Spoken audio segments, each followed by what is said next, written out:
I'll start off with two models that I've seen in the United States, and then we'll go to Singapore.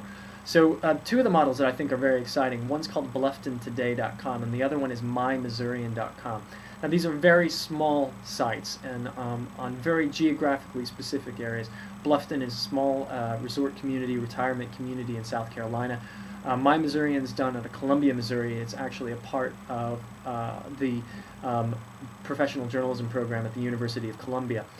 But what both of these sites share is they're multi-platform, and what I mean by that is they still have a print component, but instead of the newspaper being the primary focus, it's actually a web to print product. So the content is produced for the site and for the newspaper, but the primary focus is absolutely on the web.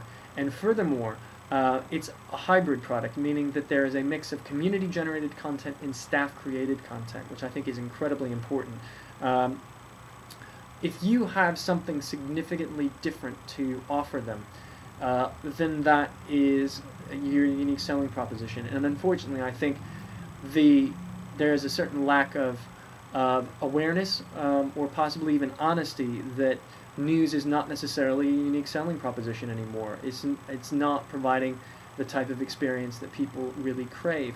So I think news can be important. It's an important part of the strategy, and I'd be really careful to say that I'm not saying that a news site wouldn't have news. But what I'm saying is that is just part of a compelling offering these days. I think really, especially for geographically focused sites, community is what is going to be your differentiating factor. And I think when I say community, I want to also draw a strong distinction. If you look at some of these community sites, Clyde Bentley, who started My Missourian, let me just give you an example. As a professional journalist, and Clyde has an amazing history as a professional journalist before he became an academic, he's got a news sense. And they assumed, this was not during this election, but actually the midterm elections 2 years ago, they said, everybody's going to talk about politics. Nope, they talked about pets, religion, and the weather. That's what their community obsessed about. And their staff did plenty about politics and the elections and things like that, but you had this complementary fit between the agenda and things that the professional journalists were interested in and the things that the community was interested in. And that's not necessarily a bad thing, but I think it's something that journalists have to have some comfort level for. The other project that I want to talk about is called Stomp, Straits Times Online Mobile and Print. And it's an absolutely exciting project. When they say mobile and online, they take submissions from people all over Singapore via SMS, MMS, email. Most of their submissions are by email.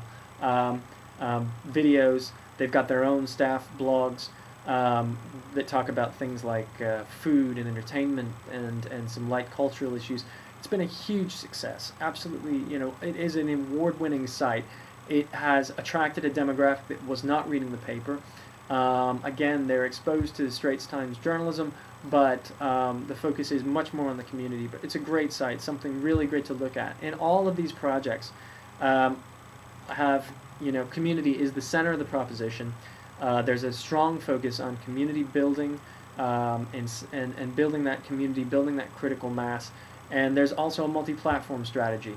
It's not that print is dead. It's not that the new media is now going to be able to bring in all of the revenue to replace some of the declining revenues on the print side. It is an intelligent, focused, multi-platform strategy that plays to the strengths both on content and also economically of each platform. And I think, if you want to think about how to develop a news site from scratch, there are actually some good templates to base it on. Thanks again.